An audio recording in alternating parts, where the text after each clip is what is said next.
Welcome gamers to this one-off video on ship design in Rule the Waves 3. My name is DasTactic. Welcome to this episode, and also welcome to the series, because this is also episode 11 of the current series that we're playing as well. I wanted to actually go a little bit into the game so that we could sort of figure out what our design parameters for ship design should be.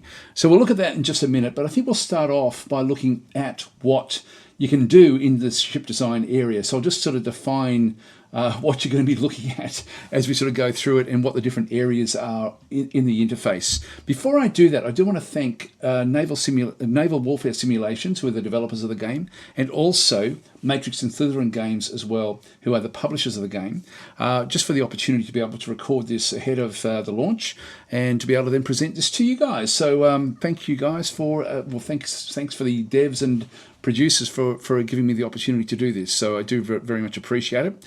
I'm really thoroughly enjoying the game, as you've probably been able to tell from this series. And we're currently now in version 1.00.03. So I think that this is the release candidate for the game. There are some little things that I've noticed that are different from the previous version that I have been recording with up until now, but not very many. So let's get into designing a ship. We won't just start by designing. What I'll do, I will actually put like if you look down below, or if you sort of look at the actual video itself, there will be an index of the different parts of what we're going to be talking about. This is going to be a fairly involved video. Even this first section where we just go through the interface, I'll try to explain how things all sort of come together, and then we'll actually do some designs. Or it'll be one design but done a number of different ways. There's a lot of different options that you have when you are designing a ship. So this will be about going through the principles of what we're going to be seeing initially through the interface, and then we'll go through the specifics once we actually analyze the design problem that we're trying to solve. So let's go across and click on Design Ship, which is the interface for the ship, or the ships itself. Now I'm just going to very briefly get the absolute bare bones of what we need to do with our current tech. We can't do dreadnought battleships at this stage. We're playing in 1894. You can see in the bottom left-hand corner. We can't do battle cruisers. We can do pre-dreadnought battleships. So that's the biggest ship we can actually then go and do. Now, if I set that one up and then click on this, this is your best friend, by the way, this little check design box in through here. When you click on this one, it doesn't, like it says, error, a ship without speed, displacement, combination are not possible, and so the game can't actually deal with it.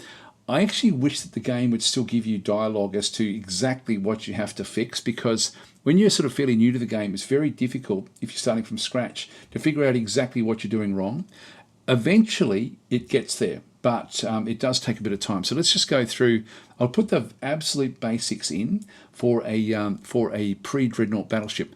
By the way, if you are trying to figure out what those basics are for yourself, there is a fairly easy way to, or easy-ish way to sort of figure it out. This is Appendix 1 of the excellent manual of the game. This is a really, really solid manual. There's a lot of content in here. It is well worth sort of just meandering through it at your leisure. You don't have to use it during the game, but certainly this part of it with ship design will just give you your parameters as to when you can do different things. Now, a lot of these things we can't actually do at this stage in our development. Like we can't build destroyers. That'll be fairly soon. It just gives you, Appendix 1 gives you essentially the parameters of what you can and can't do within a particular design. Now we're looking for just the pre-dreadnought battleships, which are in here.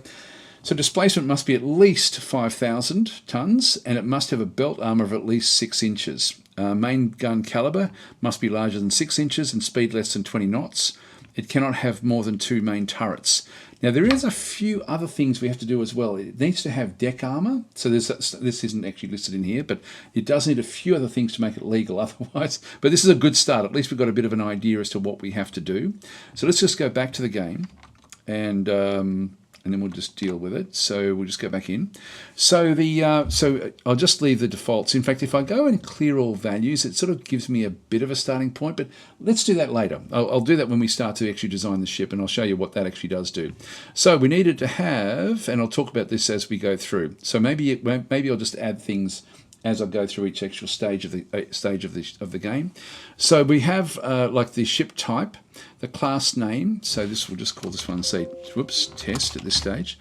Developed from, now I'll explain that later on. So we'll get back to that one. This is if it's being sort of brought from an existing design and you're trying to get some design shortcuts through using an existing design and just tweaking a little bit of the design.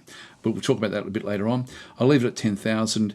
Our local yard can build up to 17,000. So if we couldn't build, if we actually had a small shipyard, for example, like if we were playing as Spain, we may want to try to build bigger ships somewhere else. We can then go and click and sort of choose other shipyards to build our ships. So there are other options for us if we're wanting to, but it's a little bit fraught with danger if you end up on the bad side of that particular country, because they're not going to give you the ship. Then you have things, for example, like the freeboard. What this is just how low in the water the ship will sit. So it's sort of like this one does run the risk of losing speed and also flotation in sort of big seas. So beware of that one. Also, don't go for a low freeboard if your speed of your ship needs to be fairly fast. So be wary of that one. Yeah, it's one of those things you don't want to be sending it out into the open ocean, and you also don't want to be traveling too fast with that one as well. The speed, now this is required. You do need something. Now we saw in the description there that we have to be under 20. So if I just make this one up to say 18 or something like that. Notice when I'm doing this, by the way, it's adding weight down in here to the machinery. So as I increase the horsepower, I'm building a purpose-made steam engine for this ship. And so as I add each a unit of horsepower to it, or speed to it, so as the knots increase, the horsepower to drive this displacement through the water is also increasing. And so we're getting our machinery weight back and through here. So I'll just get this one up to say 18 knots. So it's the horsepower is now 15,000 horsepower, and the machinery weight is nearly 1,000. So that's sort of what that does. If we reduce the displacement, we'll see that this will also then change as well. So we can sort of chop and change things a little bit. So this is the hull and fittings up through here as well by the weight. This is the weight and the cost. I should point out the columns that I was going to just go through the top and just work my way through and explain what everything is. But there is this column of weight down through this side, and this is the full summary of the ship. Okay, so we end up essentially with down the bottom here, a total weight of the ship, the total weight remaining to build the ship, like so, what we sort of have available to add things to what's currently there, and then the actual amount of time it's going to cost to build this ship. And so 30 months is fairly high. For small ships, it can be down to about 12 months. And also, there's different other parameters. We'll talk about this as we go through this video.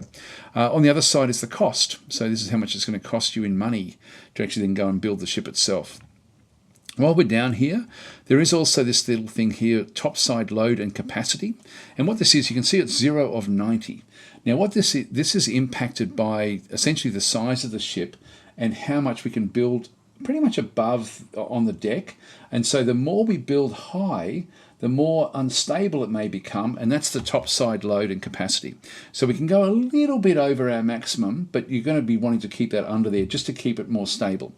All of these things have impact in your battles, and luckily this little check design, ultimately once it works, will actually help us a lot. If I click it now, at this point, we're still going to get ship as identified as a transport, change the type and continue. No, we don't want to do that, so we'll cancel that one. So as we go through, this is to do with the, and I'll talk about this in more detail when we actually try to design things. But we've got if the freeboard is the height basically of the deck. It's sort of, I guess, an easy way to sort of think of that one. The engine priority, you've got between normal. Speed priority will actually lighten the machinery but make it less reliable. So that will then reduce it if we go to speed. Or reliability will actually increase the weight of the engine but make it more reliable. So if we go to reliability, it's then going to be higher. So a little bit of extra weight depending on what you actually want out of your ship. I'll just put that one back to normal at this point in time. Propulsion changes over the course of the game. So you start off with coal and basically a steam turbine, a vertical turbine engine back and through there with coal. You've got I think it's VTE is vertical turbine engine. I'm thinking that's what it is. Then you've got a proper steam turbine back after this one. So this is coal and turbine, which gives you speed increases, more efficiency. Then you stop using coal and start to use oil and with a turbine, then diesel, and then gas turbines. So this is the progression through the game of the different sorts of propulsion. At this stage, though, we only have coal and VTE. That's the only one that's available to us. The next bit down through here is the armour that we actually have. So the armour is all sort of listed down through this side. And these are the parts of the ship. So let's just go through them. The belt is around the middle of the ship. And so the belt sort of extends really around where the engine is. So it's mainly to protect the high value parts of the ship itself. Quite often anything that's sort of around the front or the rear of the ship is not going to be is not really going to be all that well protected. So, for example, the rudder, the belt does not extend to the rudder. And what it is, it's armour along the base of the ship, along the base of the middle of the ship in through here, for example.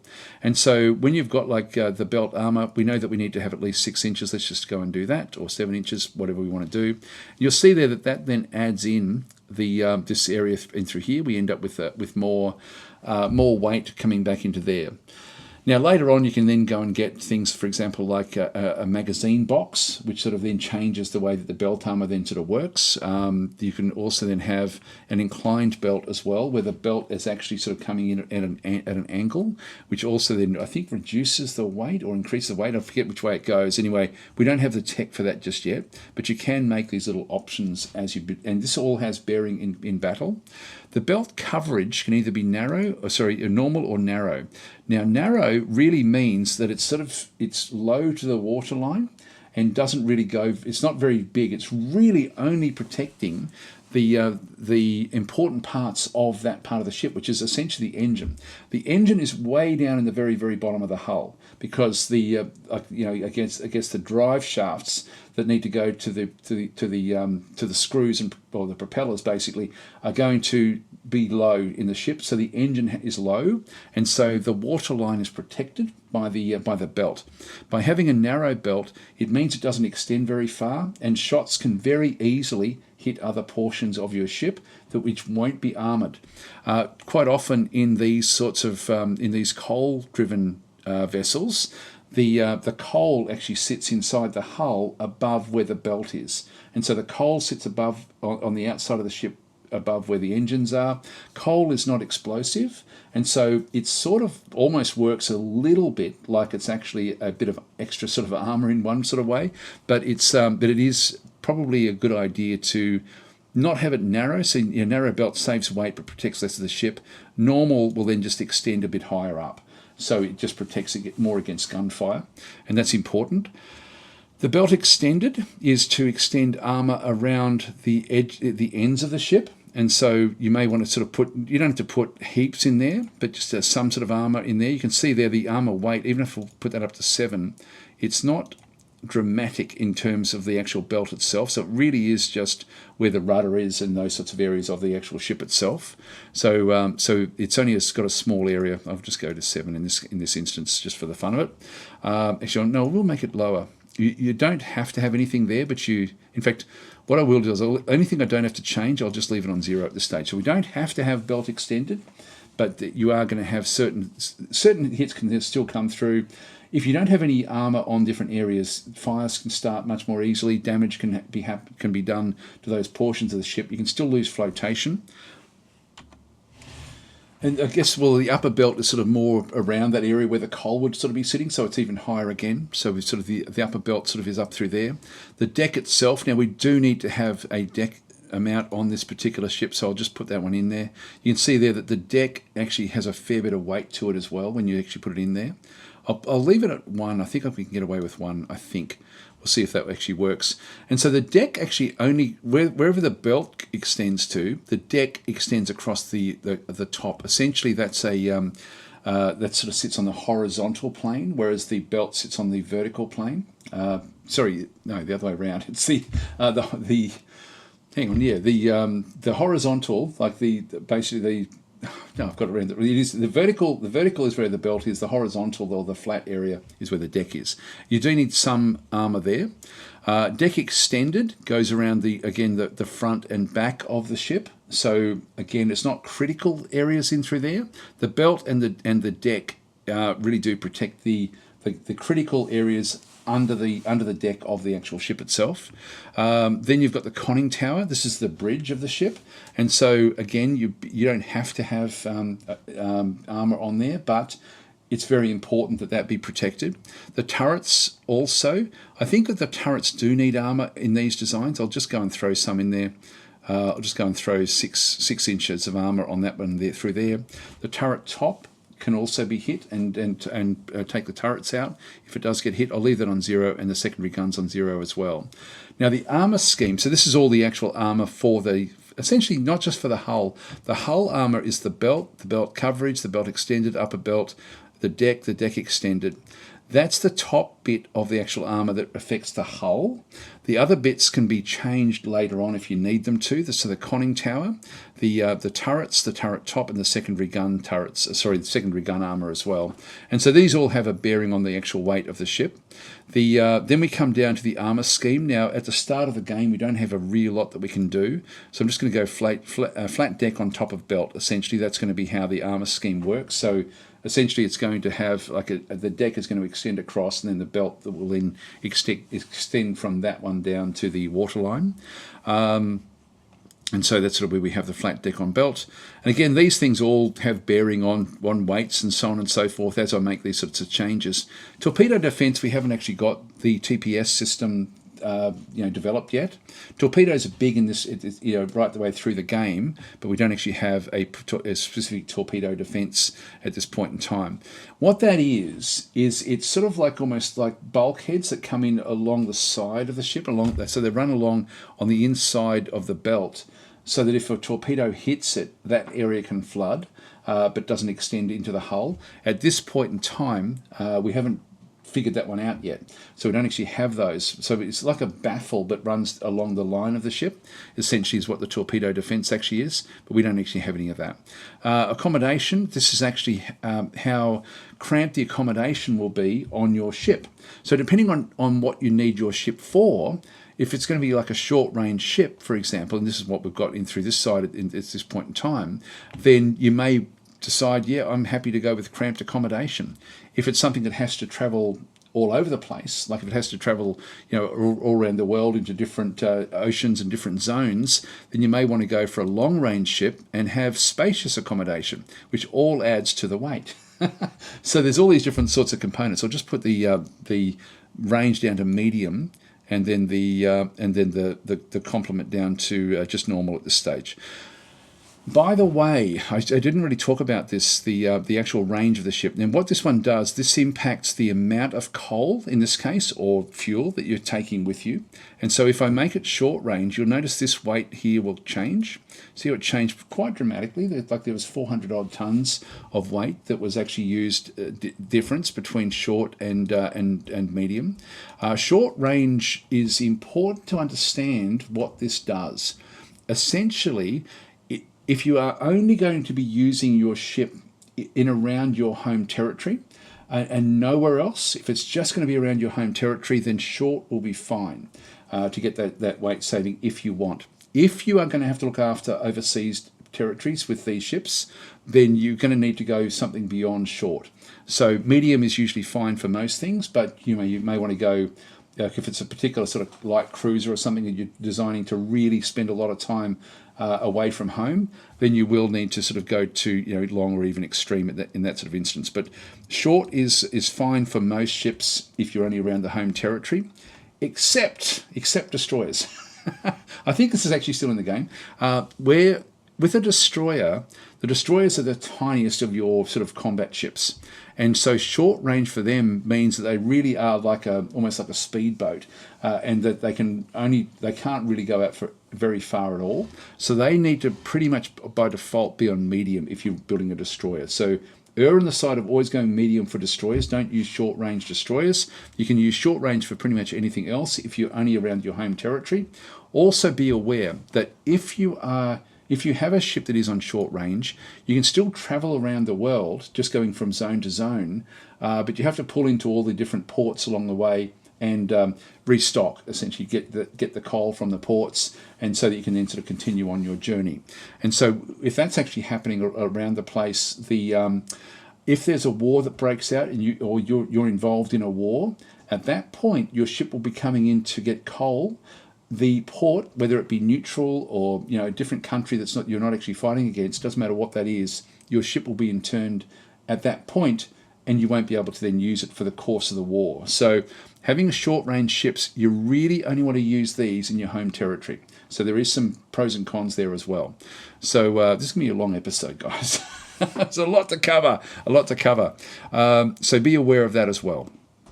Okay, then we come down to, this accommodation gives us the complement. I sort of zipped around all over the place, but we've got quite often short means that you can really not stay out for very long. Cramped also essentially means that you're coming back to port every day or two, and so the people on board the ship are not staying on the ship for very long.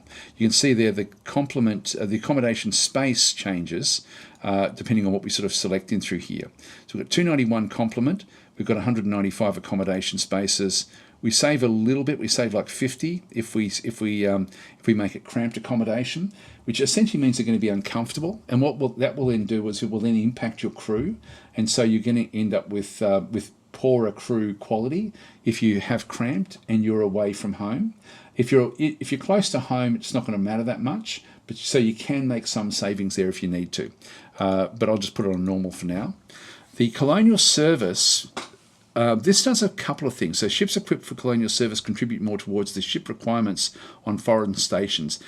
This is sort of modelled as if you're bringing more contingents of Marines, for example, or other supplies. It means that you're expecting to stay away from your home port for an extended period. And if you click that one on, it adds again to the actual weight of the ship. But what it does do is it gives you a lot of points for when you do need to have ships that are working on Colonial Service. So Spain, for example, pretty much every one of their ships was probably going to have this one ticked. Spain would be an interesting one to play simply because you're very, very weak and you still have a lot of territories to protect. So it would be quite difficult to design ships for Spain. So anyway, that's the Colonial Service. Okay, now I'll talk about the next area back over here, which is the guns. And so with the guns themselves, you've actually then got like a caliber of different things. So we've got like 12, like the main caliber, the biggest one we can design playing as Italy is 12, and this will go all the way down to 2. So I can just keep on sort of moving these ones through. Now the way it works, you'll notice if I go up to 12 again, if I go to say 13, it's got a cross through it because it means we just can't build these sorts of guns.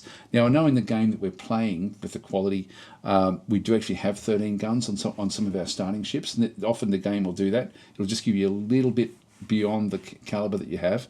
We'll talk about that when we get into specifics about what we have to solve in here. But the most we can build from scratch is 12, and you'll notice the quality is -2. This means this is a very poor quality gun. It's not just a poor quality gun, but the whole operation around the gun is poor quality. The rate of fire is going to be poor. The accuracy is going to be poor. The penetration is going to be poor. And so it's actually not great. Now, one of the things with the guns is if you select a belt coverage back over here, it actually doesn't really matter for this, and a deck coverage, you can then choose the caliber of the gun over here and click on gun data to see what it is. Now, this is a great way to try to figure out what your enemies might be able to do to you. Now, if I go and click, see the penetration table and immunity zone for current main guns. And so if we go and click on this one through here, we can then see that see how it's tinted up under like for 2000 and beyond. And so what this then is showing us is that our ship has got good immunity. It's not strictly immunity. It basically means that if a 12-inch -2 quality gun fires at your ship and hits it in the belt, so if the belt gets hit at this point in time, it's going to go through 7.2 inches of armor. And so a 12-inch gun hitting ours at a range of 1,000, or sort of almost like point blank, is going to basically break through the belt at that stage, because we've got a 7-inch belt back over here. In fact, I'll just move that one so you can sort of see what's going on over this side. So this is the penetration table for the range of the gun. So the range of the gun is up to 10,108 yards. So that's the actual penetration. And then this is if it fired at 2, then there's a good chance that the armor is going to protect the ship, and so this will penetrate 6.4 inches, 3,000 6.1 inches, and so on and so forth. So the further away we are, the less likely we are to then break through that particular armour. And so so as we sort of go through there, this is essentially going to be, we can have, if we're going to only fire it at long range, we could afford to have lighter armour on the ship. Or if we had light armour on a ship, that was sort of, we could then figure out, okay, well, what range do we need to stay away from that other ship, like if we know what the size of its main guns are, to survive if we get hit on the belt. Now, this is only for the belt. So be aware of that. If you do like what we've done, where we've got a conning tower of 0, this also then works for anything that is sort of working on the horizontal. So the belt essentially means armour sort of on the horizontal, which means the turret sides are going to be like turret sides have got a rating there of 6, which means that they're going to break through the turrets up to 3,000 or up to 4,000 range. Beyond 4,000, our turrets are okay. The conning tower has got no protection. Any hit on the conning tower or on the superstructure is going to do damage. And so these are the sorts of things you have to consider. But the belt armour or essentially the horizontal armour, no, the vertical, God, I'm getting these wrong in my head. The side armour, anything that's sort of lateral to where the shot is coming through, that's the protection through that. So when you start to look at things, even secondary guns, etc., secondary guns are a bit of a sort of weird case because they take a little bit of the actual hull armour as well. But anyway, that's the shots that are hitting the vertical armour. The horizontal armour, you'll notice that it can't even break through essentially deck armour at short range. It's only when it gets to the long range that deck armour starts to become vulnerable to this particular shot. And the reason for that, it makes sense when you think about it. At short range, the actual projectile is really moving horizontal, and so it's hitting. If it hits the deck, it'll just sort of bounce off. As it gets to these longer ranges, you have to fire higher. It slows down, and so it starts to come down at a steeper angle, and so it actually hits the deck at more of a down angle than what it was, at the short ranges. And so it means that basically at 8,000, we need to have a deck of ability of 1. In fact, 1 does fine for all of these sorts of things. So seeing this is actually quite interesting. And so this is actually how this armour penetration table works. We'll have a look at this again when we're actually trying to design our ship, but that's actually what that one does. And you can, of course, just go through and have a look at, if we go down to, say, 6-inch guns, where the quality is actually better, and look at the gun data, you can see there that it will never penetrate the deck. So the deck is safe from 6-inch guns, but it does do, it struggles, like we just need 4-inch armour against 6-inch guns. So that's what this table actually does. It's quite cool the way it does work. And so technically we've got immunity on our ship from 6-inch guns. So hope that all makes sense. So that's your main gun back up and through here. And if we just make that one go back up to, say, 12-inch caliber, we then just can add the turrets. I'll just go and add them in at this stage. I'll put one forward and aft. I'll just make it a single turret for now. We'll just do it that way. We can make it double. We can do different things in this one. And so it then adds those turrets in on the ship. So that's been added. And we do need to have some secondary guns. I'll just go and throw them in as well. And so the secondary guns, you can see them being added into here as I put them in. And so these are smaller 6-inch guns that have been placed in there. You also have the guns per turret back and through this side as well, how they're going to be done, like 1, 2, 3, or 4. I'll just leave them as casemates. Casemates mean that they're built into the hull. So you've got the hull, then you've got like these sort of almost swivel guns on the side of the hull. And so that's how they're sort of working. You've got tertiary guns as well, but we'll talk about those when we do the actual design. Now, fingers crossed, I think we've now got everything we need to get an accurate design. Yeah, there we go. It works. So we've got note, ammo allowance for main guns is on the low side. Note, the ship has short range, which might limit its operational usefulness. Error, the ship has too much unused displacement. Maximum is 5%. So we can have, because it's a 10,000 displacement ship, we can have up to 500 extra tons if we wanted to. And we've got 2,900. So we can do things, for example, like right click on the turrets, increase the number of guns in the turret. So we've now got 2 guns in the turret. Go back to this one, increase the guns. So we've still got a lot in through there. It said the ammo was on the low side. Let's just go and bring this one up to say 100. You can see there we're now chewing more of this. The rounds per gun in through here as well was way on the low side. You need a lot more. You fire a lot more of your secondary guns than you do of your primary guns. And so these are all sort of coming back up. So even this one is still going to be on the low side with what we're actually doing. But you get the idea. Eventually, this will then give you meaningful information about what's actually happening through here. So error, still too much unused displacement. If I just go and start to pump up the armour, that's 667. Let's go to belt extended, make that say 3-inch. There we go, we're under the limits. If I now click on this one through here, note the ship has short range, which might limit its operational usefulness.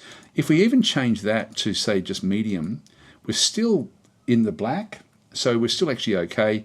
I can then just do that one, all okay. That's an actual legal design of what we actually have in through there. So these are the parts of the actual thing. So I'll keep on going. That's the guns that we spoke about.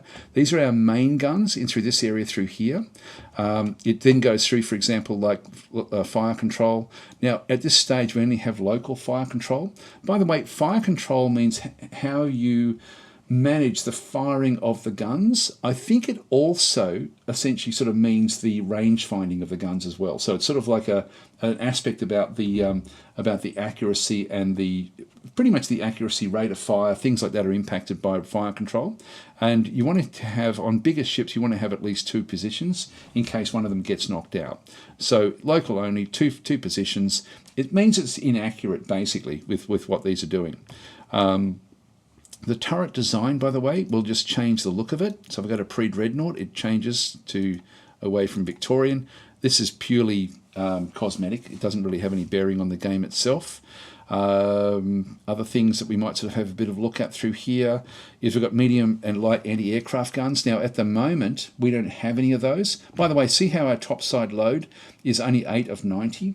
As we start to add like machine anti-aircraft guns into the ship and starting to add more and more like radars and CWIS and stuff like these, like as we get more and more development, it means that the topside load is going to get bigger and bigger. So we have to start to manage that as well. Not for us in this era. The secondary guns back in through this side as well. And if we go to the topside load, by the way, while we're here, you can see what's adding up to these 8 points essentially. So we've got the main guns are the only things that are actually adding to that topside load. But eventually there'll be other things that will actually add to it as well. So we'll just close that one off. I think if we go to 8. No, it doesn't actually change it. It is changing the weight, of course. But this is, so the secondary guns, you can sort of see that they're positioned in through here. By the way, you'll notice that there's like A, Y, F, G, H, K, etc. These are all positions around the ship. And the game uses those as the actual positioning for the actual areas. So each of these positions is a designation for mounting something. Other things that we can then go and do, like still got tertiary guns, which we didn't actually add any of these. These don't get shown on the actual diagram itself. Back over here, if we go to additional armament, one thing we may want to add to these ships is torpedoes. We don't have to, but we can if we wanted to. So we can just go and add a mount. And again, we can see that these have got like essentially the I don't know if it's got the ones that are left over. It looks like it's got the A mount. The A was one at the front. So we've got, for example, we've got 0 through to 5 are the submerged torpedo mounts. I'll just go and add in like 6 and 7, for example. So if I just go and add in at point 6 and 7, it means that we're going to have torpedoes coming from essentially into the starboard and port broadsides. It'll only fire from the side. If we go forward as well, let's just do the 3 of those and just go and click on OK.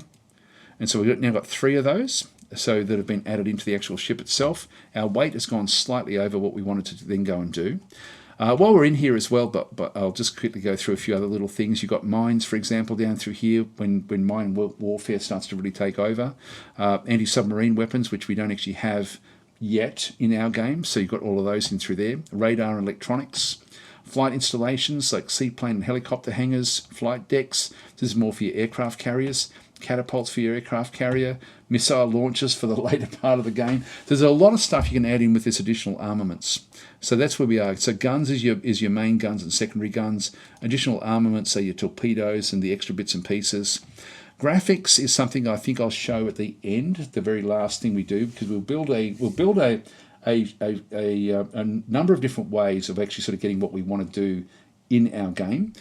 So we'll do this one last where I go through the graphics. It's a little bit confusing, so we'll actually sort of talk about this one. It's sort of you probably won't use this much, to be honest, this part of it, but it will still cover this. But I'll do that at the very, very end. All right, so there we are. That's essentially just the componentry of ship design. Now, we're a long way into this video now. The next thing we're going to be talking about is the different methods of building ships and how they impact what you do. Before we do that, though, what I really want to do is go through what we're trying to solve specifically, because there's so much you can do. By the way, this would be a terrible design.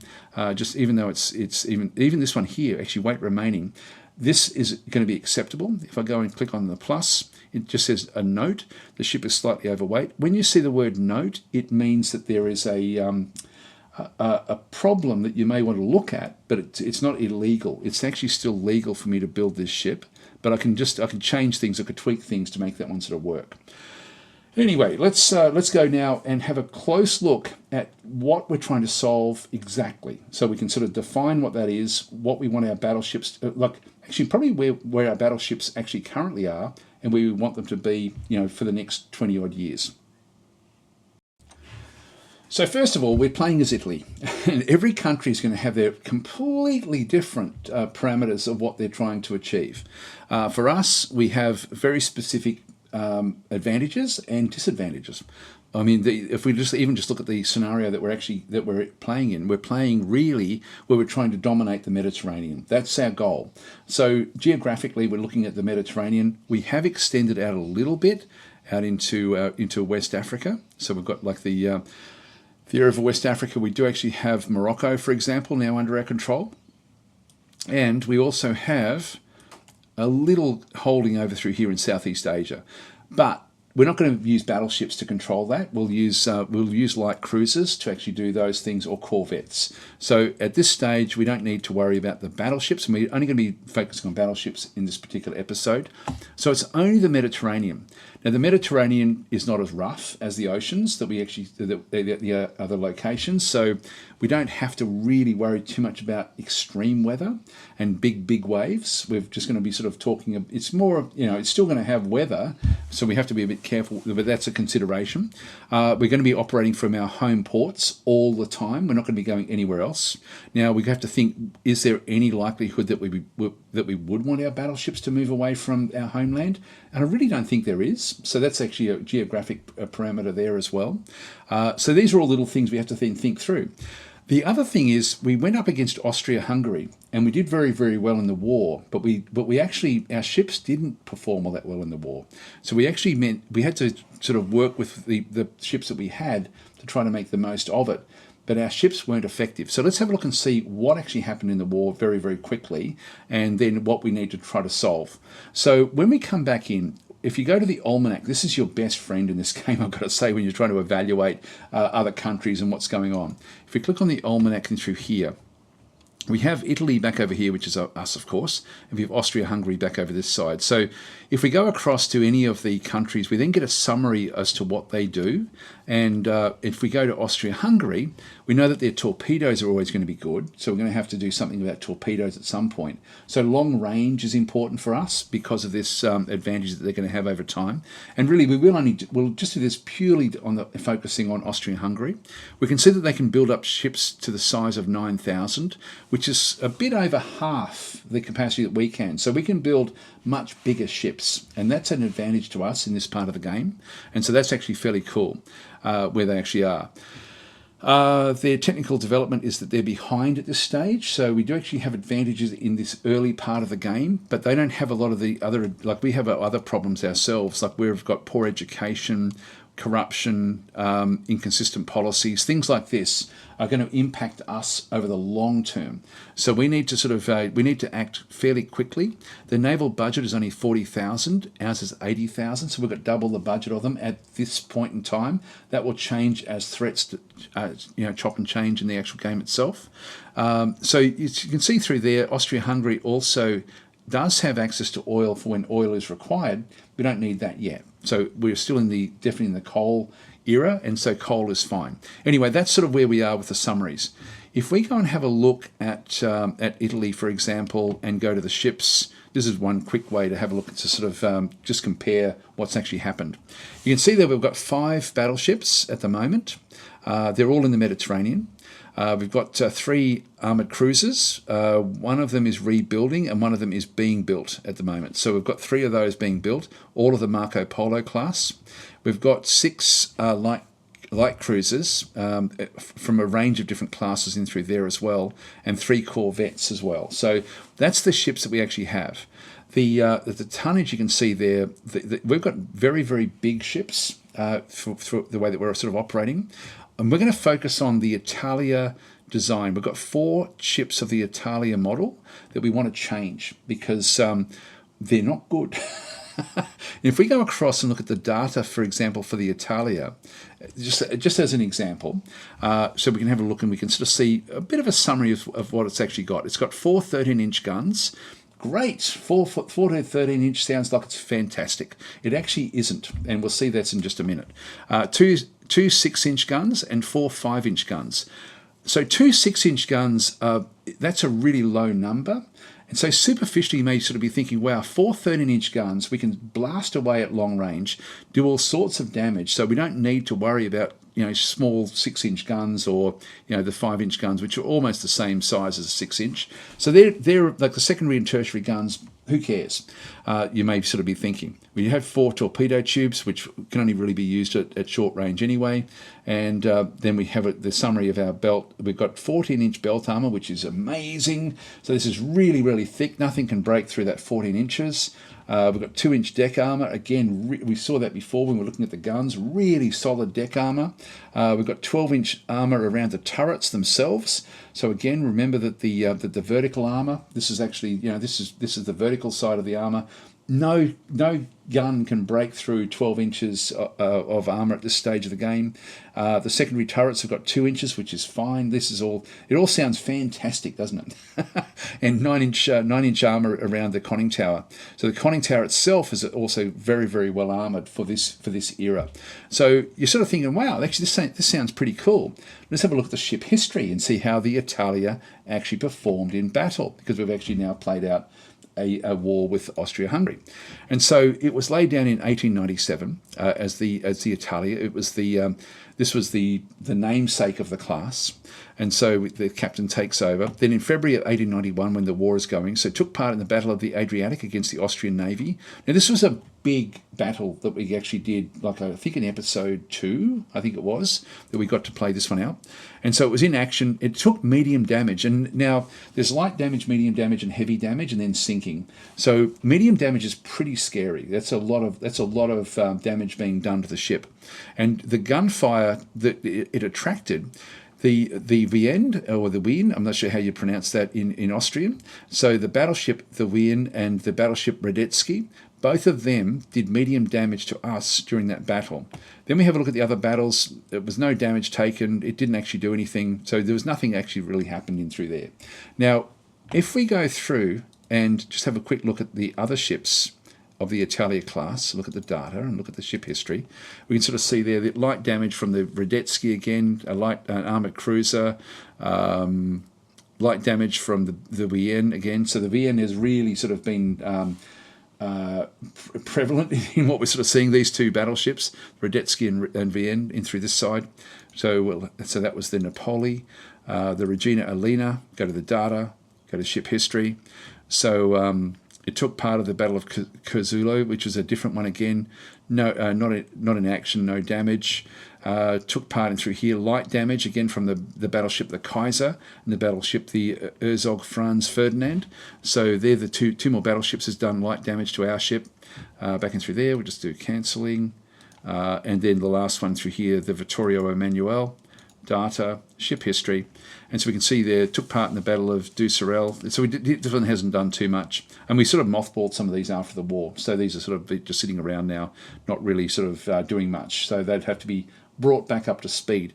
But when we have a look and see, okay, well, what does it look like from the other side? If we go to Austria-Hungary, let's look at the Radetzky or the Vienne. The Vienne sort of certainly did actually feature a little bit more. Look at this, at the history through here. So it took part in the Battle of the Adriatic against the Italian Navy. It took light damage from the armoured cruiser and also from the corvette, the Regina Passus. Didn't really take any other damage throughout the course of the war, so just cancel that one. If we have a look at the Radetzky as well, which is these are both Monarch class ships. These have got 12-inch guns, by the way. Maybe we should have a look at this one. They've got 3 12-inch guns. We've got 4 13-inch guns. So you'd be thinking, okay, we've certainly got the wood on them, but we saw there that these have done damage to us. We haven't seen any of our battleships do any damage to any of their ships. 6 6-inch guns, so they've got more of the secondary guns. They've got a lot more of these. They've got smaller tertiary guns and a lot more of them than what we actually have. We've got 5-inch guns. They've got, I think we had 4 5-inch guns or something like that. They've got 10 2-inch guns. You're thinking, okay, look, we're out gunning them because of our 13 inches, but and they've got 8-inch belt armour. So just be aware that's sort of what we're looking at. They're only 5,100 tons. This is the minimum size for a battleship of this era, and it does 17 knots. The ship history of this one through here. This one took part in a lot of the fights. Light damage, gunfire from the Corvette. So it actually was damaged. The Corvette that we have did the damage in that first battle. It scored 2 main battery hits on the Napoli and the Italia. And so its main guns got in and did some damage. We don't see much other damage that it actually took there. It then did take light damage from the Regina Margherita, which is a different class of ours, and the light cruiser Venezia. So that was sort of like towards the end of the actual war itself. And so that's the history of this particular ship. Now, over the course of the game, we did actually sink a couple of ships as well. We've got the Monarch, which was the namesake of that particular class. If we look at its data, look at the ship history there. So we can see there it didn't really do much. It did take part in battles, but didn't really get any shots in. But then it got sunk by the armoured cruiser Marco Polo and the light cruiser Messina. So our armoured cruisers are doing the damage, not our battleships. You don't see any damage to any of their ships from our battleships, no matter what you look at. If we have a look at something like, I haven't had a look at these, for example. If you look at the Kozarin Elizabeth, back in through here, this class in here, look at the data, the ship history, who sunk this one. It was sunk, gunfire by a light cruiser Taranto, and scored 1 main battery hit on the Taranto itself. So it did actually do some damage against it. So that was a bit of a fight between 2 light cruisers. So our battleships are useless. But they don't look it. When you look at it, you sort of think, okay, well, 14-inch belt armour, what's happening? How come they're taking damage? Like it's now we did manage to sink some of these ships from Austria-Hungary, and from our side, we've got the only ones we've actually got have been scrapped. They weren't sunk. So and these are just armoured merchant cruisers. So armed merchant cruisers back in through here. So these are not really. These don't really sort of count as such. If we have a look again at Austria-Hungary, all of these got sunk in combat. So, we started to sort of really dominate the war through this particular combat. In the meantime, they've actually come back and now built right up, and they've got 7 battleships. And we saw there that their battleships are more effective than my battleships. So I've either got to build more armoured cruisers or I've got to redesign the battleship. So what's wrong with our design? Let's have a look. So this will now be essentially a bit of a go through, now that we know what the parameters are within the design screen, what the issues are that we're now facing. So if we go back across to our ships in service, and we'll just go to the Italia, and we'll just right click, and we'll just go and the view data will just bring up the Italia information, which is just that little summary. But if we go and right click and then go to open design, we can then start to see the specifics of this particular ship.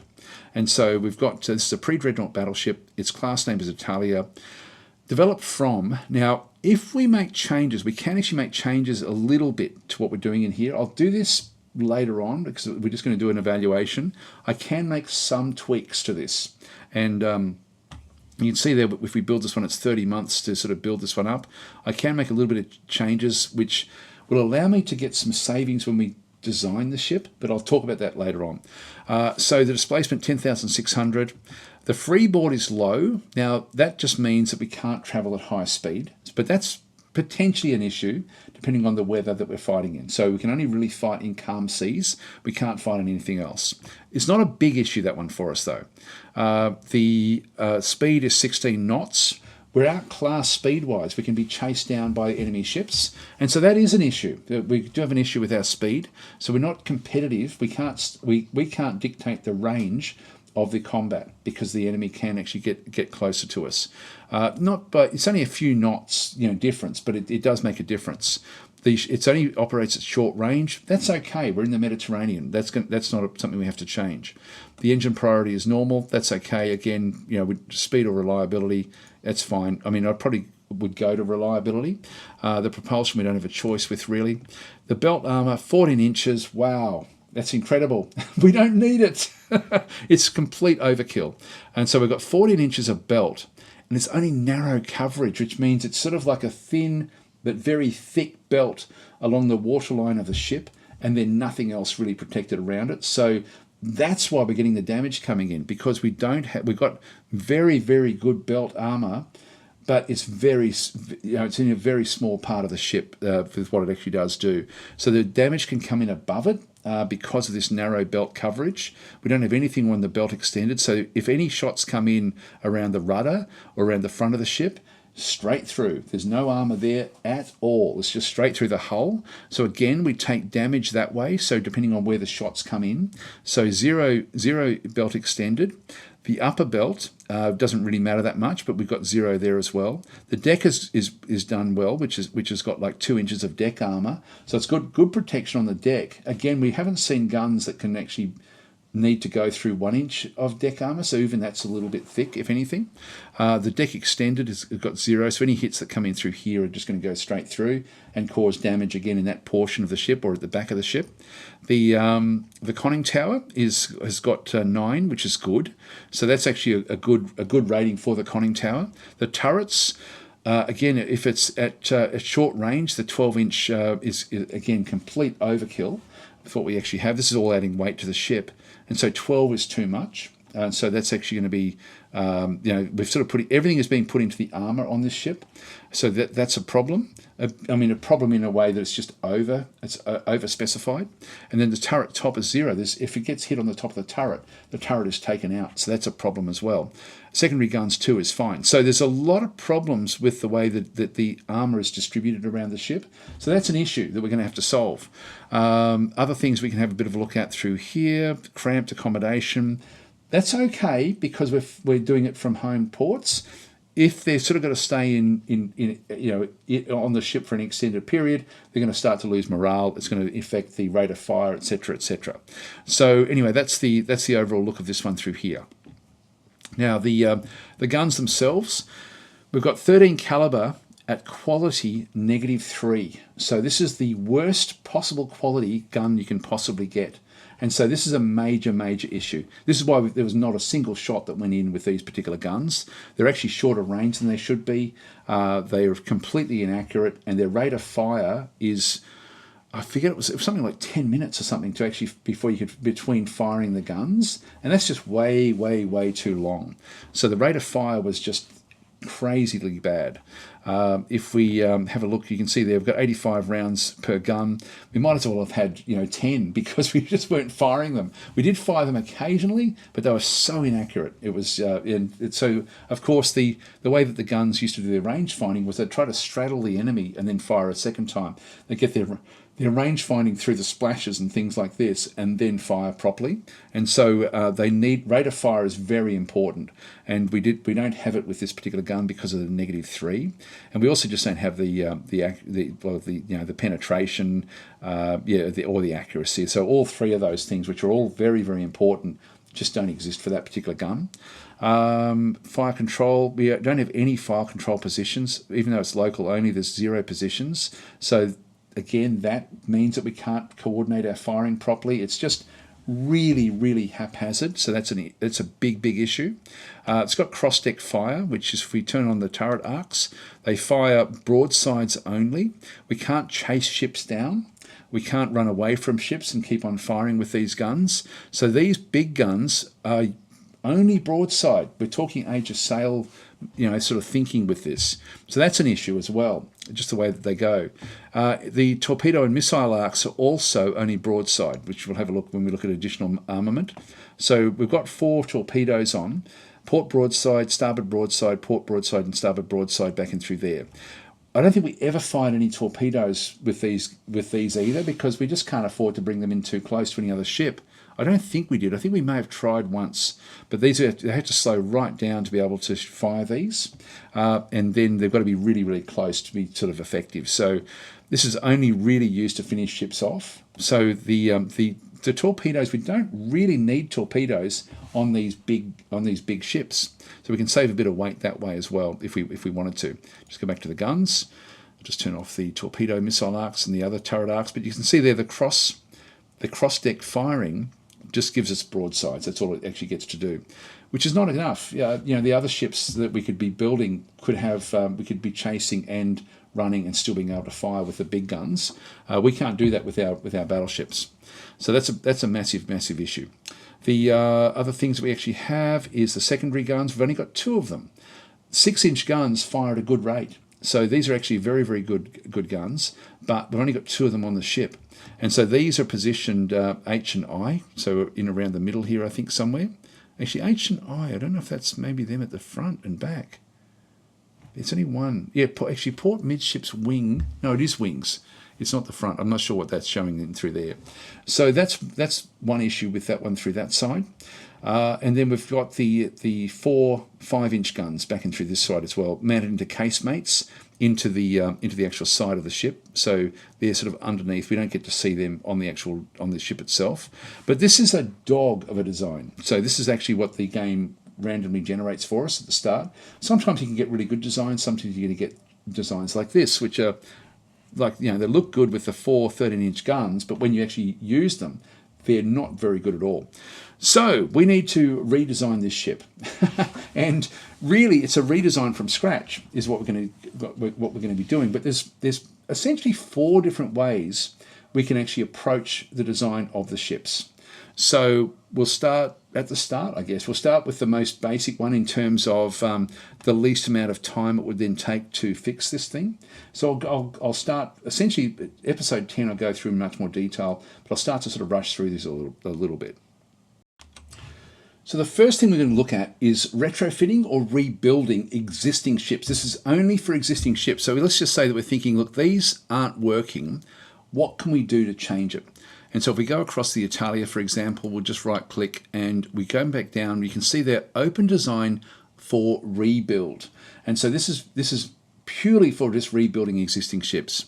So we go across into here. Now you'll notice that we can't change the class name, the ship type, the displacement has to stay the same. In fact, anything to do with the actual hull will stay set in stone. So you can see there with the freeboard, we can't change the freeboard. The speed is 16, it's short. Now this one we can change if we replace the machinery. One thing you'll notice is that the time and monthly cost, if we do nothing essentially, just as a redesign, is going to be 3 months. So there's 3 months design cost, 3 month build time to actually then go and change it. And this will then change over time. So watch the, I'm just outside of this shot. I'll just move this one up, just so you can sort of see it a bit more clearly through there. So this is the build time for retrofitting this one. As we make changes, this will start to increase. So let's have a look and see what we can change. We can change, like if we're wanting to change the speed, let's go and replace the machinery. So go and essentially replace the engines. So we'll go and do that one. We're now up to 12 months when we do that. And this is sort of like the maximum time it would then take. So this is already now really big timing to do this one. If I had have done something different, I could have then had like a less time, but this will allow us to then get this ship up to something a bit more competitive. So let's just say take it up to 19 or something like this. It's now adding a lot of weight by doing this with the engines. The engine priority, if we go with speed, we can then reduce a little bit of that, but we'll keep it on normal. So we'll just keep that one through there. So I can change these now that I'm changing the machinery. So that's one thing we can change when we rebuild a ship. Back in through here, you'll notice that I can't change my belt armour. I'm stuck with this massive weight of the actual armour through here, the 4000. I can't change the belt coverage. It's stuck on narrow. So this is really not going to work well for me. Belt extended I can't do anything about. The deck I can't do anything about. The deck extended I can't do anything about. The conning tower I can. Now the conning tower, when you're doing a rebuild, you have to either keep it exactly the same or you can go down to 0. Like if I change this to 8, or even 8.5, and then click on the tick box through here. Error, when rebuilding ships, you can remove the conning tower, but you cannot change its armour thickness. So we're stuck with 9, and there's a few other errors in through there as well, like seriously overweight. But that conning tower can either be 0 or 9 on this design. So that's why we do have an option to change it. If I go back to there, it's no longer coming up. It's just showing us different other sorts of errors and notes and stuff like this. So conning tower, we would be stuck with 9. The turrets I can change, I think. I'm pretty sure. If I can just change this one down to say 8, just double check as we go. Yep, that's okay. So we're actually now, that has then got us down to an ideal weight, except that we wanted to have something on top. So that we're now -90. Even that would be okay. So it's just notes, there's no errors. So that's actually sort of doable. I would like to get more, squeeze more into that one if I can, but I think that's all we're going to be able to do. That does rebalance that a little bit. Now, if we go back across, the accommodation is cramped. I can change this to say normal if I wanted to, but I'm happy enough with cramped because we're only operating around home. So in conjunction with short, that's going to sort of then work. Now we've got things like, for example, bulged or extra deck armour. I think we can turn those things on. -2 knots, but 500 plus 500 displacement. So we can add stuff in if we had to, but we don't want to do that one. Additional deck armour. We'll then add even more in there, which we don't want to be doing. So then we come up to the guns, and again, if we just do a ticking through here, only got notes in this side. If we start to think, okay, look, I'm going to reduce the guns. So at the moment, we can build these because we've built them before. I think we can. I think if we save and finish, I think it will allow us. But if we go to, say, 12, you can see that we start to get a lot more weight savings. If I now just go and click on tick, it's actually allowing the 12. The 12 is better than the 13. If I go down even lower to say, and you can see that I'm just changing the turrets in through this side. If I change them down to say 8 and then go to, sorry, not the gun data, if I go into the tick box, it no longer identifies as a legal ship. So this is where we have to then keep on just sort of tweaking things just bit by bit. If I take it down to 10, I think I'm okay. Yep, 10 is all right. I think 9 is where when it goes down to just poor quality. 9 would be better for me than any of the others because the rate of fire would be good. And so if I click on this one here, in fact, you can see there's this one here, cross-deck firing is not actually researched. Error cannot have double-wing turrets with long guns, so 8 inches on ships smaller than 15,000 tons. So all these different sorts of things are now kicking in because we've now gone to our main gun is now too small.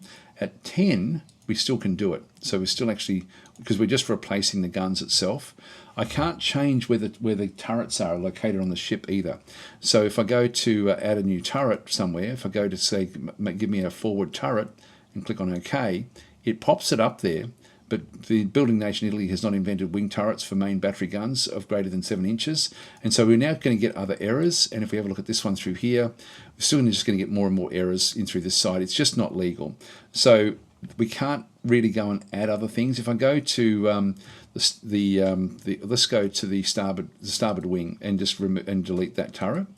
If we go to that one, so we've only got this turret and this turret now, and have a quick look and see what that's going to then allow us to do.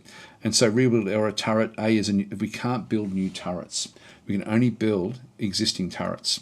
And so if we go back across to and get rid of the forward one again, so delete that turret, and then just go back and add another turret back in there again. And so we had, it was HIJK, it was IK, I'm pretty sure it was a starboard wing. So we just click on OK. Cross-deck fire is impossible with current turret configuration. Let's just go and increase the guns there. Nope, still can't. Yeah, we've got that one there. Anyway, we've now sort of screwed it up where we just cannot do anything with this. Where that is actually now been positioned incorrectly. I'll just cancel that one. Anyway, it becomes a mess. You get the idea. Because we can't, we're not tweaking. We've got so many things we have to change when we do this rebuild. We'll go back. What I'm going to do is I'm just going to go back and get rid of that one. I'm just going to do one so you can sort of see what it looks like with something that sort of might be something we would do. So if we just go back across, open design for rebuild. So this is going to be to change the Italia. So we'll just go through. We'll go and get the turrets down a little bit. So we'll bring them down to, say, 8. And the turret top, we'll bring that one up to 1, and we'll then go and get the caliber of the guns down to 12. That gives me a lot back in through here. Let's go and change the speed as well. So we'll replace the machinery, and we'll get our speed up to 18, 19. We can still do that actually. It gives us a little bit left over, which means we may be able to go to 2 here. Yep, that's okay. Can we go to 9 there? No, well we can technically. Let's go to 8, 8.5. We've got a little bit left over. Let's just say that we're happy with this design. You can see there it's 14 months to build this one, which is half the time it costs us to build a new ship. This would already be better than what we've actually got. So if we needed to quickly make some changes, we can just keep on looking at the monthly time cost and do what we need to do. So with that one there, I'm just going to save and finish. And so we're just getting notes. Everything else is okay. There's no errors. Just click on OK through that one. So the rebuild saved as Italia R 1894. So this is the 1894 rebuild of the Italia. Do you want to go to the rebuild dialogue? Yes, we do. And so this is now the dialogue for this one. And so we made tweaks to an existing design. And we'll just click on OK. And so when we go back into ships under construction, there's nothing much in there at this stage. Well, the Italia is now being designed, is being built up over 14 months to this new design. So the Italia is now out of commission and is now being decked out for rebuild. So that's one way. Now, one thing we can't do with this, I can't go to build a ship and go to the different classes. There is no Italia R 1894. There's only Italia. So we can only build our original design, and then we would need to go back in to build this faster, better ship. So that's one consideration. If we need something built quickly, we can do it that way by tweaking the design up and just build within parameters, but we don't have a real lot we can play with. So that's one method of, it's not really a design method, but it's a way of just tweaking the designs. The next method is actually the easiest way to do it. So I'll just go through that one first, and then we can just sort of go from there. And the easiest way is to go to design ship down the bottom in here. Go and select what class you want, so a pre-dreadnought battleship. And then just go and click on this button here, which is auto design ship of the selected type. What do we end up with? Just click on OK. 19 speed is pretty good. We've got forward and aft, so our turret arcs are awesome, perfect. Why didn't the game design us this at the start? So this is actually a very good design to a degree anyway. We've got turret arcs in through there. We've got torpedo arcs still coming off the broadsides, which is okay. This is the ideal through here, 12-inch guns, rounds 90 per, is good. That's okay for the main guns. It's okay. It's not fantastic. We can click on this one and it'll show you this has a narrow belt. That's not good. Rate of fire for secondary guns is reduced by 20% due to lack of accurate training and elevation gear for secondary turrets. So the total secondary rate of fire modifier is -20. Now that's a problem because a lot of our damage would be being done with this one. I think if we move it to 6-inch guns, we probably would be okay. And it also has a low freeboard, which would limit its performance in heavy seas. So narrow belt is an issue. So what we can then go and do is think, okay, well, look, let's make them 6-inch guns. So we'll bring that one down. Does that get rid of the other problem? Yes, it does. So we can now, our rate of fire has now gone up. By the way, the 6-inch guns, that is a change point in the game to then sort of allow different things to happen. I think it sort of means that it's more maneuverable and you can do different things with it. They are still turreted. You can see the turrets are on there. Low freeboard, we can make that into a normal freeboard, and we're now overweight a little bit.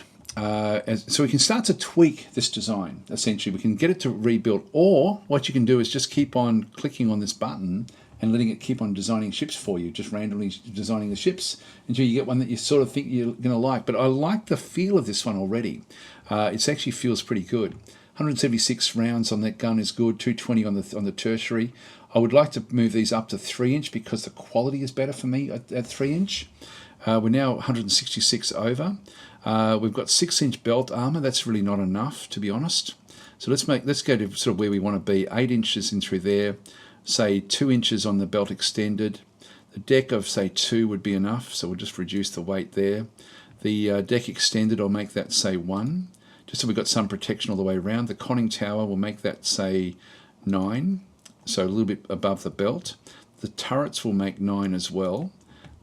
Probably not really heavy enough, but I can always do a redesign later on and get these sort of working that way. Turret top of 2 is fine. 2 of secondary guns. That's actually working fairly well. For the range, for our ships, we don't mind short range. That brings us into 103. Accommodation normal, I don't have to go to cramped, but if I do go to cramped, I end up with a fair bit more that I can then start to tweak. And so can we go with 8.5 inch? Yes, we can. Can we go to 9 inch? Yes, we can. So we can get 9 inch belt armour, which is fairly good. That'll keep us going for say 10, 15 years, where we don't have to worry about the ships all that much. The 19 is faster than the Austrian-Hungarian ships. I'm actually happy enough with that as well. Engine priority is fine there as well. Again, we could have tweaked a little bit more out of and gone for speed more than anything else if we needed a bit more out to squeeze a bit more out of it. I'm actually happy with this. You know, this is actually not a bad design. This is a Ruggiero di Loria. And so this is actually just tweaking based on a random design or semi-random design of the actual ship itself. 11,000, so it's bigger than our existing ships. If I had problems with this as well, I can actually go and reduce it by 100 each time. You can see there we still, like at 10,900, we're just a little bit over heavy. If I just go this way, I still got the narrow belt. I don't want to have narrow belt. I really don't want that. So we're a long way over now. Let's just keep on now increasing this, and we'll see what happens as we make the ship bigger. We're going to end up getting less and less in through here, but I don't want it to go too big. So let's just make it up to say 12,000. Yeah, that's actually 12,000 works. So 12,000 is actually not a bad design. So the Ruggiero di Loria is fine, and if we just go and click on plus, it's got cramped accommodation and short range, but that's fine because we're only going to be using it in the Mediterranean. Everything else is good. We've got good rate of fire with our 6-inch guns. We've got good rate of, we're going to have very, very effective rate of fire, penetration, everything basically with our tertiary. I'm worried that we're going to run out of ammunition of these because of what's actually going to be happening. Everything, but yeah, you know, it's a good design. If we even go with even less, no, I'll keep the rounds where they are there. Now this here, if we go to additional armament, you've only got the 2 broadsides. That's heaps for torpedoes. We don't need 4. We don't even need 2. I could actually ditch those if I wanted to. On these sorts of ships, I'd need them on the more short range type ships, but on these I wouldn't really need much more. So that's actually a pretty good design. Actually, we can just save and finish this one, and just go note. Yep, that's okay. So ship design saved. It's going to take 31 months to build this thing. You want to start developing the design for construction. It's going to take 3 months to build the design of the ship. So this is what always happens with a new ship. So we'll just go yes. And so what happens when we go to ships under construction? We now actually have a design study for the Ruggiero di Loria. And so it's going to be a 12,000 ton displacement. It's going to travel at 19, as is the new Italia design as well. But this one's going to be 3 months of just getting our design and tooling up and running, just getting ready for building the ship. And then it's going to be 31 months. So, you know, nearly 3 years of building, of 2.5 years anyway, of building the ship up. So there's a lot of time before it's going to come into service. So that's actually, and that's going to be a lot of technology will have actually improved in that time as well. So anyway, that's another way of designing ships, is just to use the auto generator and then just do some tweaking. The next method, God, this is going to be a long video. The next method is to use an existing design. We'll start with the Italia again because this is our problem design. And what we can do with this one is we can actually go through and just go down to open the design. Now, this is available for us to do different things with. Now, we do need to, if we go and click on the tick box here, it's going to say error. Ships are built to design with this name, so we need to select another name.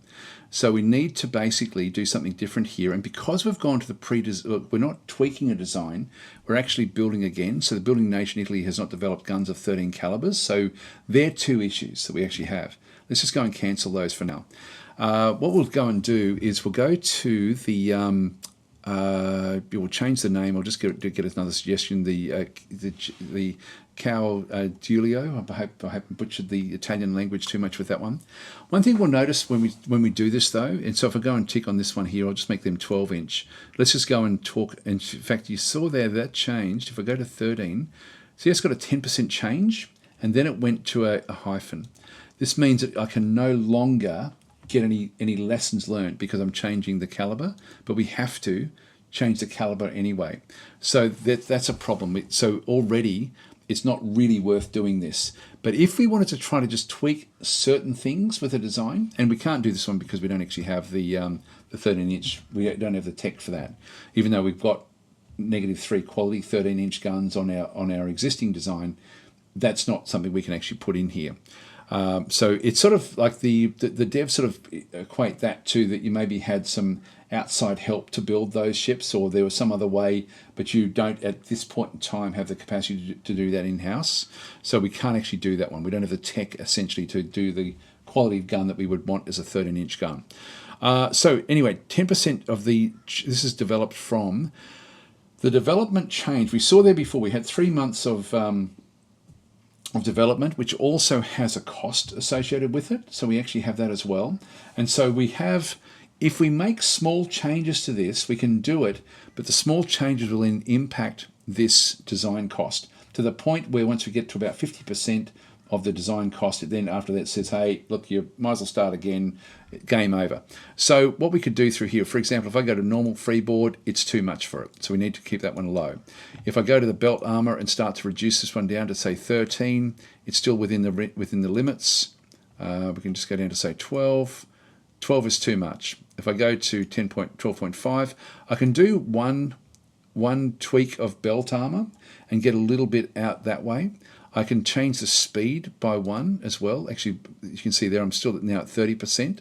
If I go the other way, it's even if I go less speed, it's still 30% of this one. Remember, once we get to like if we go to the belt extended and put in a 0.5, that's okay. A 2 takes it beyond what we can do. So let's just go to say a 1. That's still 30%. The deck, if we change that one to a 1.5. Just as an example, that's now 40%. It's a way of tweaking. All you're really doing though is saving that design and tooling component if you do it this particular way. Eventually, if you've got a ship design that you're reasonably happy with though, you can just go and say, okay, I'm going to delete the turrets. Actually, I'll just clear all the turrets. Yes. And I'm going to rebuild them. I'm going to add 12-inch turrets. You can see we're now already, gone from over here. But we can start to build on an existing design. It's going to be a completely new design. As soon as you see the hyphen, it's completely new. But the idea is you can actually then go and say, okay, I want my forward and aft turrets. I want them to be double turrets at that point. Click on OK, and they will now build them in there. Now, graphically, it doesn't look right. We'd need to go and tweak all those different things. But this is sort of how you can then use an existing design to start to build up. If you're sort of happy enough with most things, in our case, we're not happy at all with what we've got. So that's another way of doing it. I won't go through and actually build a design that would be acceptable here because for us to fix this one, we need a lot more 6-inch guns than just 2. We'd be wanting, say, 8 of them, somewhere in around there, I would guess. Actually, that's still viable with what we've actually now done. Just got a mosquito. There we go. Did I get it? No, I didn't get it. This is sort of now making sense a little bit. The turrets are way too big. So, if we're going to sort of change it down, we'll change it down properly because we might as well. Just make it, say, 10-inch there. We've got like a lot of extra weight now remaining. Rounds, we can start to sort of add weight through the rounds. These should be 3-inch guns because we get the quality there. Just add that up to, say, the 220-odd mark, somewhere in around there. We're going to be using a lot of those. We've still got a lot of space in here. The speed was a problem. We need to get that one up to 19 at least. Probably even more, probably even 20. Freeboard, probably make that one sort of like normal. So we're now, the weight remaining now is actually now a bit of a problem. The belt extended is okay there. Turret tops, we need to put at least 2 on those. So we're now 1,000 under. So let's now just start to ramp up the size until we get a positive and then just bring it back down again. So it looks like 12,000 again for this one is going to be about right. So 12,300. So this is a different design of the actual ship as well. So this is starting with the starting point and then tweaking. At least we can then sort of see what's going to happen. So I'll cross-deck fire. I'll just cancel that one. So we, it does say that it was available there. Yep, it's just got cramped and short range. So just by tweaking that one on or off, because it was on initially, it sort of remembered it. Anyway, that's, hang on, the fire control positions need to be added. So we need 2 of those. It's a bit light for the guns there. Again, just do a quick check. Yeah, that's actually serviceable, you know, with what we sort of would be wanting to do. We've got 8 6-inch guns, only got 4 tertiary guns. If we can add 2 more of those in, we end up with a slightly overweight, which is still actually acceptable. It's just slightly. So that would actually be okay. Well, let's just save and finish this one as well. So this is 31 months to build this one as well. So save and finish. It's cramped accommodation. So this is very similar to the previous one that we designed anyway. We'll just still do it. Just click on OK, and it'll cost 3,328 and take 3 months to build. Yes, we'll do that one as well. So the funds are sort of now dwindling away with what we're sort of doing through here. So a ship's under construction. We've now got 2 design studies happening. We've got a faster ship. It's a bit bigger than the other ship. So let's now go to the last method, which is a bit more complicated, which is starting from scratch. So to design a ship from scratch, you basically just go down and click on the Design Ship button down through here, which is where we sort of started the whole session off. We can really change the look of the ship. So let's just go and put in what we want as a start, and then we'll just work up from there. So if we just go through normal freeboard, I'm happy with. Short range, I'm happy with. Speed, I want to go up to 20. So I'll just put that up to 20 in through there. We'll just grab a ship design. Just give me a suggestion. The Umberto sounds good.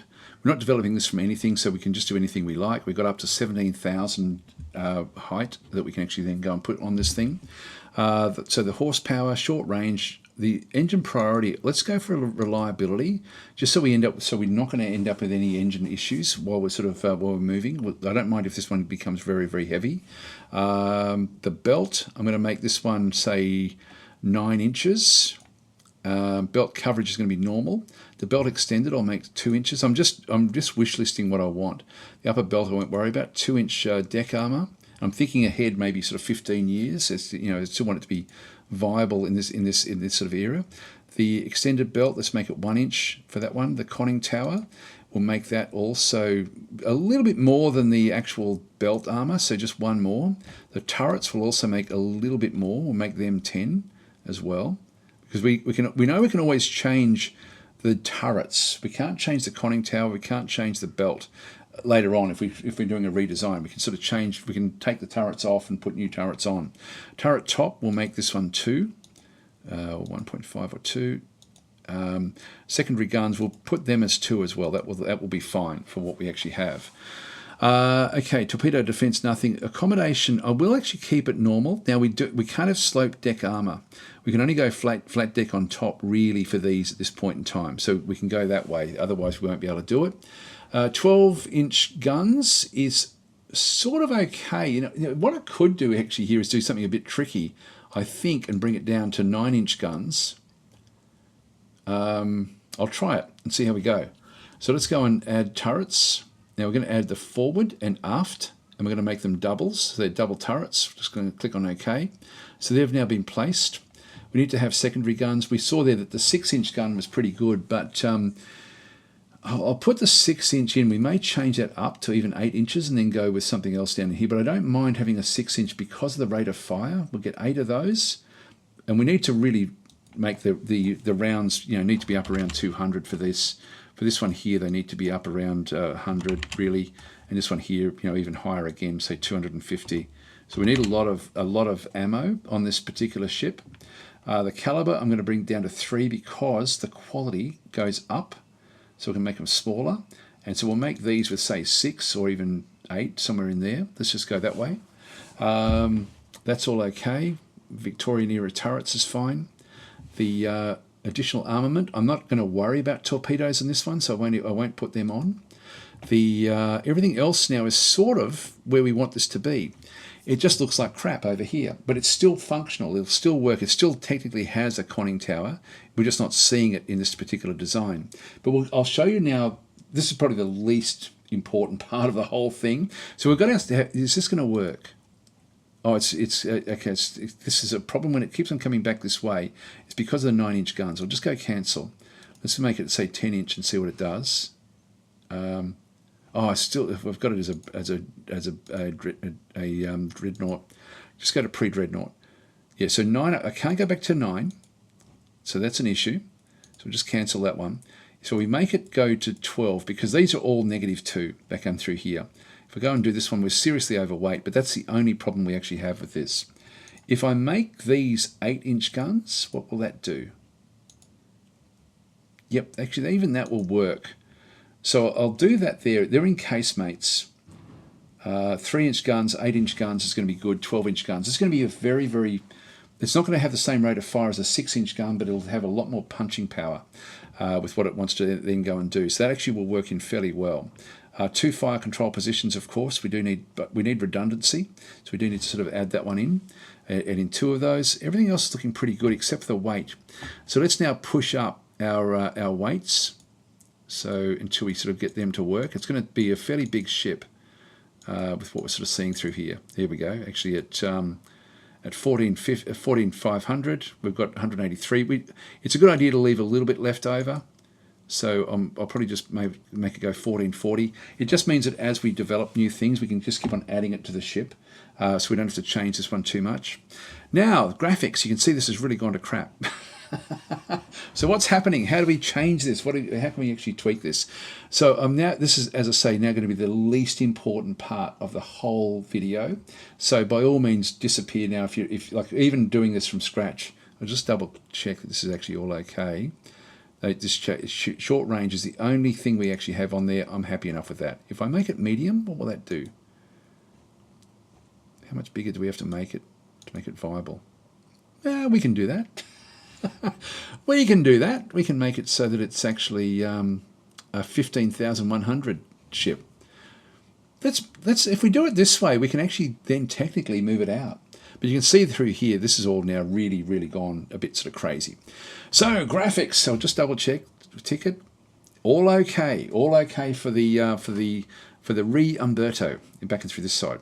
It's still only 31 months to build this thing, so it's actually not too bad. It's very expensive, but it's going to be an absolute massive ship. It's too big, but anyway, let's just go with it anyway.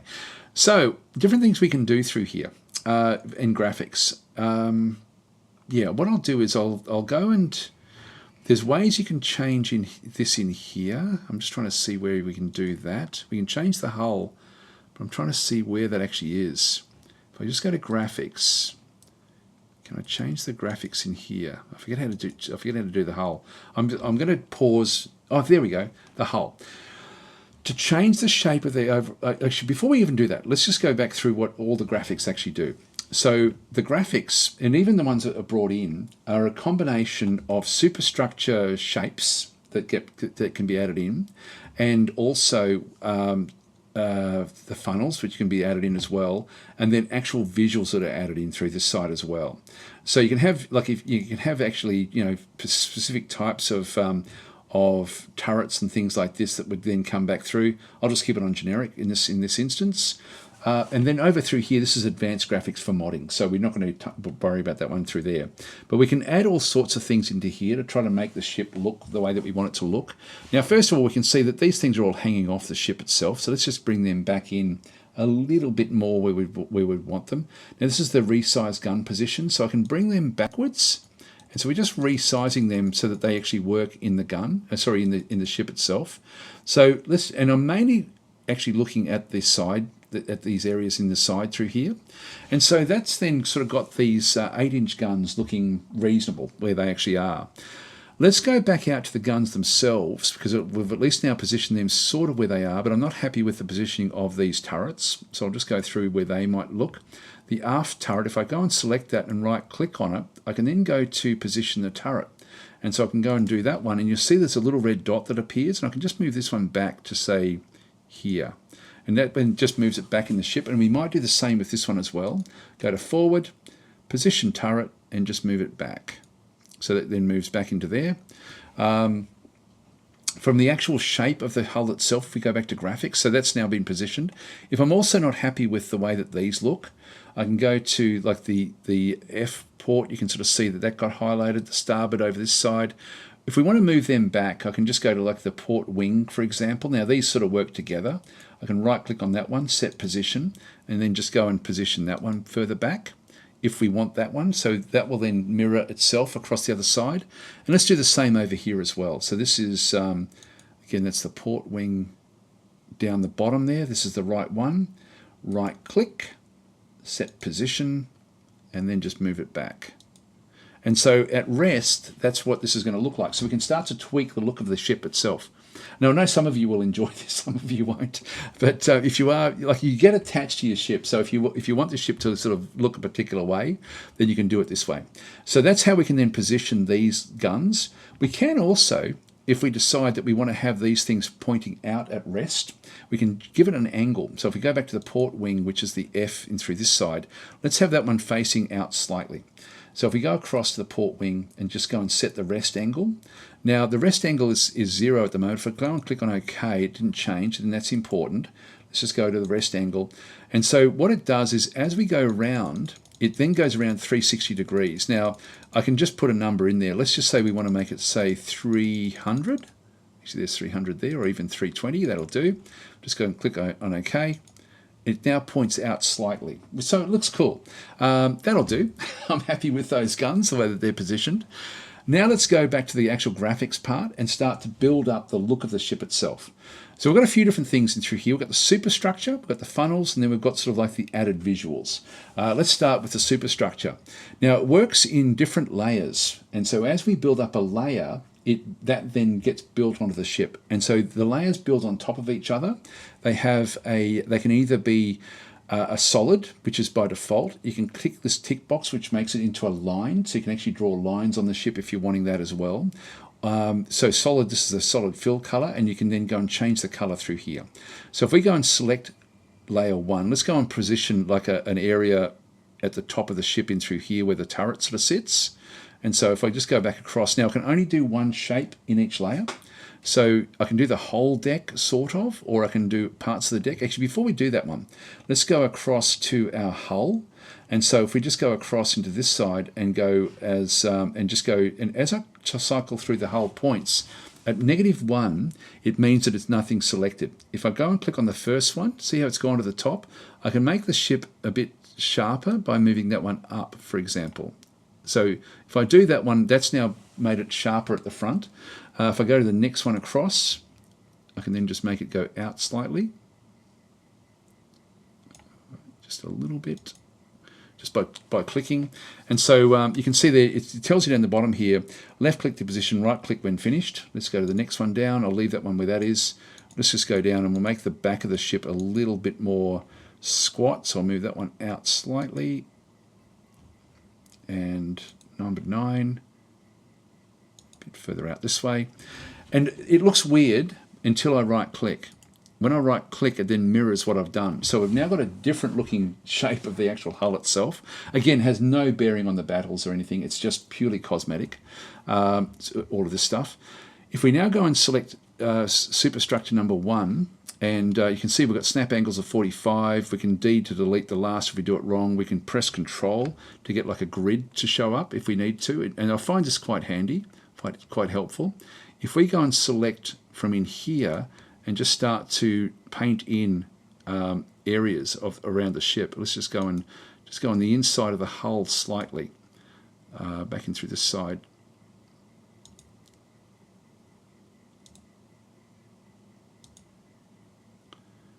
And we'll just place that one there, and then essentially just right click, or if I just right click, we then get a shape that's then underneath our turret.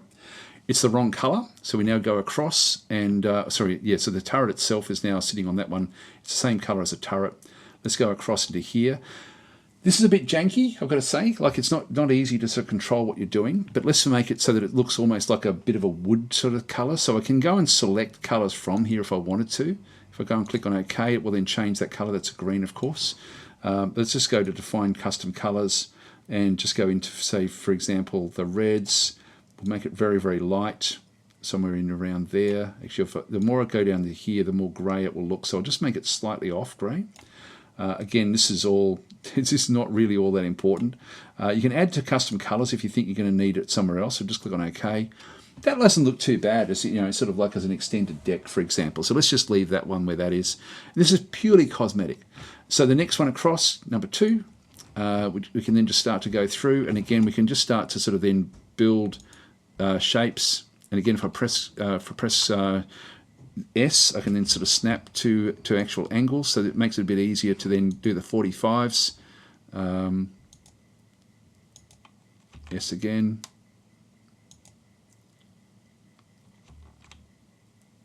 Oh, hang on, it's going back in. I'll just go to there, that'll do, right click.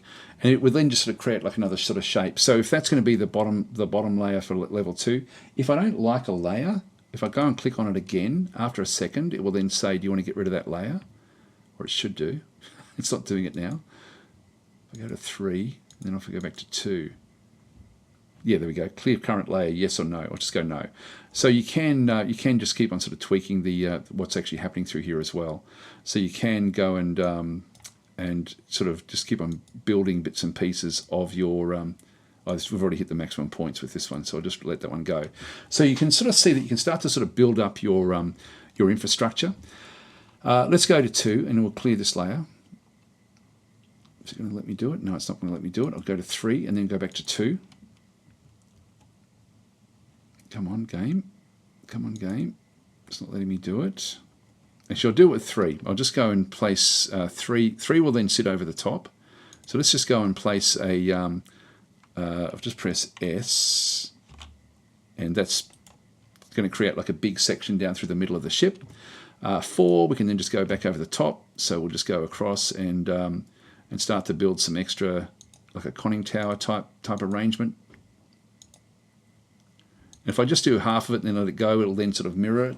I can change the look of it as well. So I can resize the whole entire superstructure or just the layer itself, but with whatever I want to actually then go and do. Let's go to the 5. I don't know if we did 4 or not. I think we're sort of done with that one. Let's just go and position. There we go. So you get the idea. We're starting to now sort of build the look of the ship from the top down. There's other things we can do though. Let's just say that we're sort of happy enough with the overall superstructure of the look of the ship. We then can come down into here. We've got funnels as well. So let's go and add in, say, 2 funnels on this one, or 3 funnels. We'll just go and add in funnel number 1. So edit this funnel. We just go and click. We go and add, and I think we just click on where we want it. So that's the funnel there. These are we don't want asymmetric funnels. This is the position where it actually is. Just go to number 2. Oh, these are oval funnels here. Let's just make it so that we've got 3 of these running through the ship. The 3rd one. There we are. And we can tweak those as well. So these are now going to be the funnels.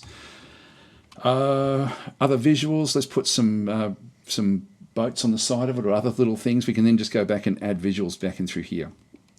So you've got a whole lot of different sort of stuff. And really the only way of doing this is to test it and see what it looks like. So you've got like different sort of CV ones. You've got anchor chains, antenna. You've got different boats.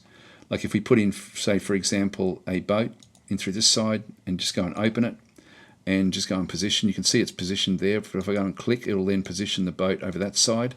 Okay, so we've got that one through there. We can do, I'm trying to think of what else we can do with that one through there. There's a way to mirror it. I can't think of what that actually is. I thought there was a tick box in here somewhere. Okay, I don't do this very often, actually. If I right-click, does it mirror? No, it doesn't. If I grab that one there, actually, if I right-click and then mirror, there we go. There is a way to mirror it. So that's actually now mirrored that one across to there. Let's go and grab this one. We'll just go and copy. So I can actually just go and copy it, and with that one selected, I can then just go and set position and just put another one back in behind that one. Right click, mirror. So you do get an idea. You can sort of start to build this one up fairly quickly. We can add another visual. So we just keep on adding more and more stuff to the look of this one here. Add, for example, things like circles, cranes. I don't know what they look like. Let's just go and add one. Oh, there it is. And so we can just go and position that one a bit further down. So let's put a crane at the back end of the ship. If we go to the crane and then just go and set the rest angle and make that at, say, 45. Let's see what that looks like. Now, it does tend to go and put a 350 at the back there, so just do that. There's the crane. And so we're starting to now get the feel of this ship that we've sort of designed. So I won't do any more of this. This is the Umberto. It's our biggest battleship. It's going to take 31 months. So this is all just cosmetic, but it does look good, doesn't it? So we'll add this one into the mix as well. So we'll save and finish this one here. All okay. Everything's good with this one. So I'm happy with this one. So just click on OK. So it's going to take 3 months. It's going to cost me some design as well. We're going to be going backwards a little bit. So be it. So it's cost me a bit to sort of go and set these ships back up. And again, if we go to ships under construction, we now have 3 different design studies. Now, in reality, I probably don't really want the first one, so I'll get rid of that one when we start the rest of the series. But you know, I'm not unhappy with some of these other ones, like the 20-knot ships are not bad. I'll probably end up just having the Umberto, I think, and I'll get rid of the other 2. So what I can do, I might just do it now. Let's just go to the design study, but you can sort of see the idea with it. Let's just go and right click and, if we go into here and then just, hang on, where is it? We want to stop it. We want to stop this one. I'm not sure how, I may have to find a different way to do it. That is ships under construction. We may have to let this one go through. I thought there was a way to do this again. Anyway, I will actually just leave this where it is, and I'll end this episode. This is an extremely long episode, but we've gone through a lot of stuff in this episode. So ship design is really where I guess the meat and potatoes are of the game. It's good fun, but it's there's a lot involved. I hope it's been helpful. Please leave a comment, like and subscribe and all that wonderful stuff if you've got through this far in this actual video. Again, you do actually have all of those indexes down below, so hopefully they've been helpful. I'll catch you next time.